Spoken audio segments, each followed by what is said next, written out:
ഞാനിപ്പോൾ വണ്ടി എടുത്തിട്ട് ഏകദേശം ഒരു 7000 കിലോമീറ്റർ ആയിട്ടുണ്ട്.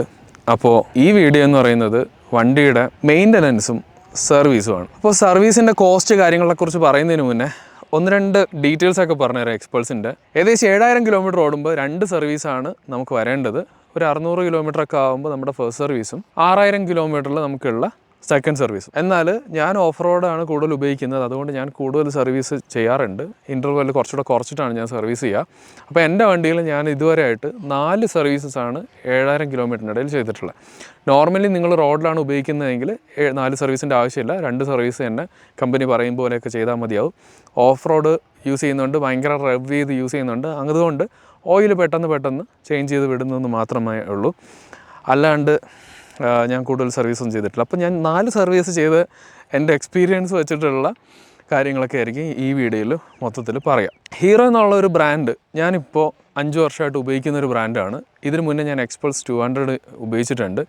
അത് FI വേരിയൻ്റാണ് ഞാൻ ഉപയോഗിച്ചിരുന്നത്. അതിനുശേഷമാണ് ഈ 210 ഉപയോഗിക്കാനായിട്ട് സ്റ്റാർട്ട് ചെയ്തത്. അപ്പോൾ 200ഉം 210ഉം ഉപയോഗിച്ചിട്ടുള്ള കുറച്ച് കാര്യങ്ങളും ഇതിൻ്റെ കൂടെ തന്നെ ഞാൻ എന്തായാലും പറഞ്ഞു പോകാം. ഫസ്റ്റ് തിങ്, ഹീറോ എന്നുള്ളൊരു ബ്രാൻഡ് വളരെ ചീപ്പായിട്ടുള്ളൊരു ബ്രാൻഡാണ്. അതുകൊണ്ട് തന്നെ ഈ ചീപ്പായിട്ടുള്ള ബ്രാൻഡാണെന്ന് ഞാൻ വീണ്ടും എടുത്ത് പറയാനുള്ള കാരണം ഈ വീഡിയോയിൽ ഇനിയും ഞാൻ പറയും.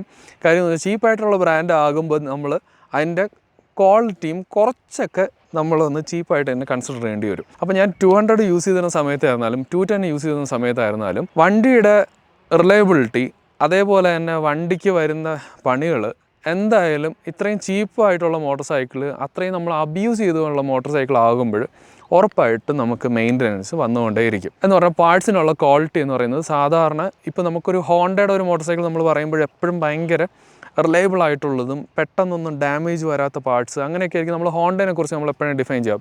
ഭയങ്കര റിലയബിൾ ആയിട്ടുള്ള ബൈക്സ് ആയിരിക്കും ഡിഫൈൻ ചെയ്യാം. പക്ഷേ ഹീറോ എന്നുള്ളൊരു ബ്രാൻഡിനെ കുറിച്ച് നമ്മൾ പറയുമ്പോൾ അത്രയും റിലയബിൾ ആയിട്ടുള്ള മോട്ടോർ സൈക്കിൾസ് ആയിരിക്കത്തില്ല. മെയിൻ്റനൻസ് എന്ന് പറയുന്നത് കുറച്ചും കൂടെ കൂടുതൽ വരും. അപ്പോൾ ആ പാർട്ട് നമ്മൾ കൺസിഡർ ചെയ്തിട്ട് വേണം ഈ വണ്ടി എപ്പോഴും പർച്ചേസ് ചെയ്യാൻ. ഹീറോയുടെ ഏത് മോട്ടോർ സൈക്കിൾ നിങ്ങൾ പർച്ചേസ് ചെയ്താലും കുറച്ചും കൂടെ മെയിൻ്റനൻസ് നിങ്ങൾക്ക് എന്തായാലും വരും. അപ്പോൾ ഈ മോട്ടോർ സൈക്കിൾ ആയിരുന്നാലും പാർട്സ് ഭയങ്കര ചീപ്പറാണ്. മെയിൻ്റനൻസ് വന്നാലും വലിയ കുഴപ്പമൊന്നുമില്ല, പാർട്സൊക്കെ ഭയങ്കര ചീപ്പറാണ്. അതുകൊണ്ട് നമുക്ക് ഈസി ആയിട്ട് തന്നെ മെയിൻ്റനൻസ് ചെയ്ത് നമുക്ക് പോകാനായിട്ട് പറ്റും. രണ്ടാമത്തെ ഒരു കാര്യം കൺസിഡർ ചെയ്യേണ്ടതെന്ന് വെച്ചാൽ ഞാനും ഈ വണ്ടി മേടിച്ചതിന് ശേഷം കുറേ പാർട്സ് ഇപ്പോൾ തന്നെ ചേഞ്ച് ചെയ്യേണ്ടി വന്നിട്ടുണ്ട്. കാര്യം ഞാൻ ഓഫ് റോഡാണ് യൂസ് ചെയ്യുന്നത്.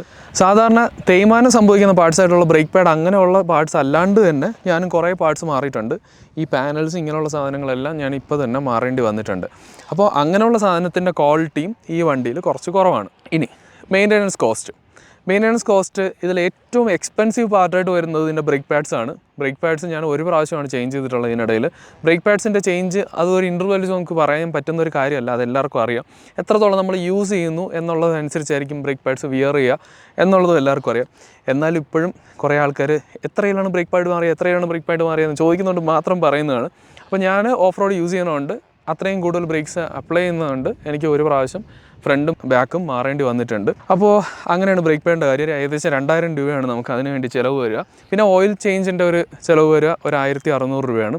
സാധാരണ സർവീസിൻ്റെ കോസ്റ്റ് എന്ന് പറയുന്നത് ഓയിൽ ചേഞ്ച് പിന്നെ കുറച്ച് വാഷിങ് അങ്ങനെയൊക്കെ ഉള്ള പരിപാടി എല്ലാം കൂടെ ചേർത്തിട്ട് 1600 രൂപ 1500 രൂപയൊക്കെയാണ് നമുക്ക് സാധാരണ ഒരു സർവീസിന് ചിലവ് വരിക. ഈ ഒരു സർവീസ് കോസ്റ്റ് എന്ന് പറയുന്നത് ഇത്രയും അബ്യൂസ് ചെയ്യാൻ പറ്റുന്ന ഒരു വണ്ടീനെ വെച്ച് കൺസിഡർ ചെയ്യുമ്പോൾ വളരെ ചെറിയൊരു കോസ്റ്റാണ്.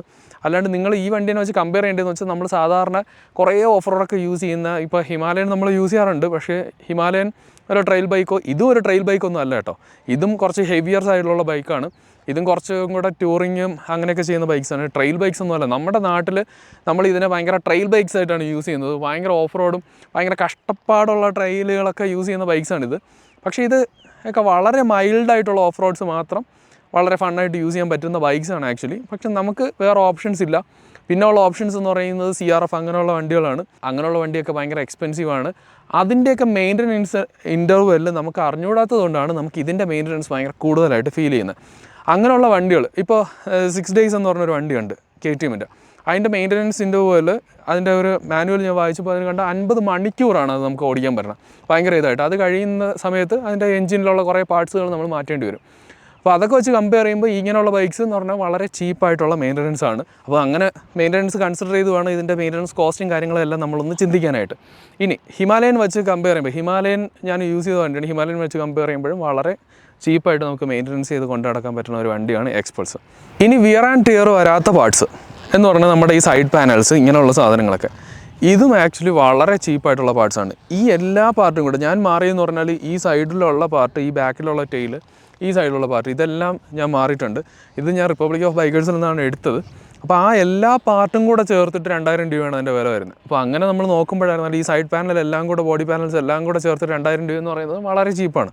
അതുകൊണ്ട് തന്നെയാണ് ഞാൻ ആദ്യമേ പറഞ്ഞത് ഇതൊരു വളരെ ചീപ്പായിട്ടുള്ളൊരു മോട്ടോർ സൈക്കിളായിട്ട് കൺസിഡർ ചെയ്യുക. അപ്പോൾ നിങ്ങൾക്ക് ഇതിൻ്റെ മെയിൻ്റനൻസ് ഭയങ്കര സീനായിട്ട് ഫീൽ ചെയ്യത്തില്ല. എന്നാൽ ഇതിൽ കുറേ മെയിൻ്റനൻസ് ഇഷ്യൂസ് വരുന്നത്, കുറേ പേര് മെസ്സേജ് അങ്ങനെയൊക്കെ DM ചെയ്യുന്നുണ്ട്. കുറേ ഓയിൽ ലീക്ക്, ഹെഡിലന്ന് സൗണ്ട് അങ്ങനെ ഇങ്ങനെയൊക്കെ കേൾക്കുന്നുണ്ട്, പറഞ്ഞു കേൾക്കുന്നുണ്ട്. അപ്പോൾ എൻ്റെ വളരെ ക്ലോസ് ആയിട്ടുള്ള സർക്കിൾസിലല്ല ഇത് ഞാൻ പറഞ്ഞു കേട്ടിട്ടുള്ളത്. അതുകൊണ്ട് ഇത് എത്രത്തോളം ജെനുവിൻ ആണെന്ന് എനിക്കറിയത്തില്ല.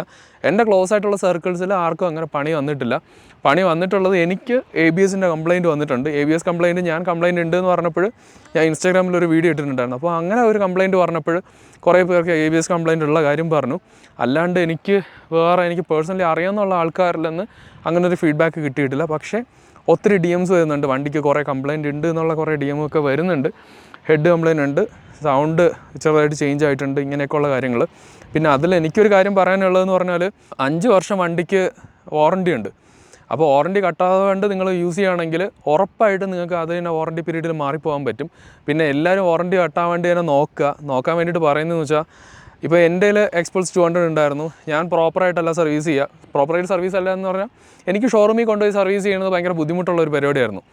അതുകൊണ്ട് തന്നെ ഞാൻ ഷോറൂമിൽ സർവീസ് ചെയ്യത്തില്ല.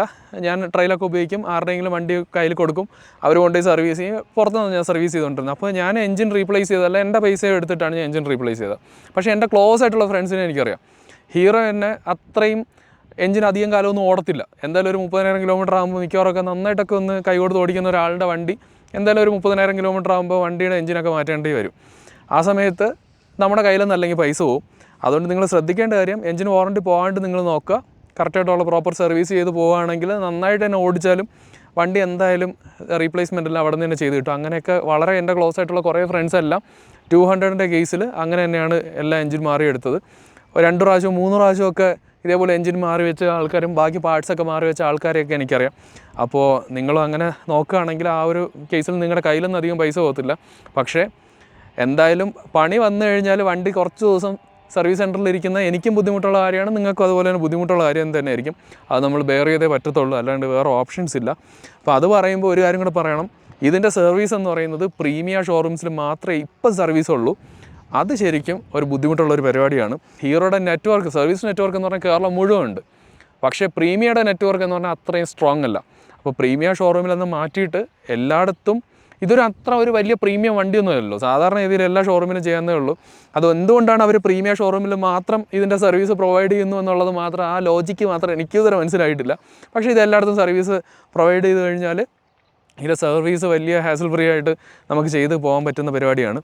അപ്പോൾ അതുമാത്രമാണ് എനിക്ക് ഭയങ്കര ഒരു നെഗറ്റീവായിട്ട് ഫീൽ ചെയ്ത ഒരു കാര്യം. അപ്പോൾ എല്ലായിടത്തും സർവീസ് ഉണ്ടെങ്കിൽ ഭയങ്കര ഈസി പരിപാടിയായി പോകാൻ നമുക്ക്. അപ്പോൾ ഇത്രയൊക്കെ ഉള്ളൂ. എന്തായാലും അടുത്തൊരു വീഡിയോയിൽ കാണാം. ബൈ.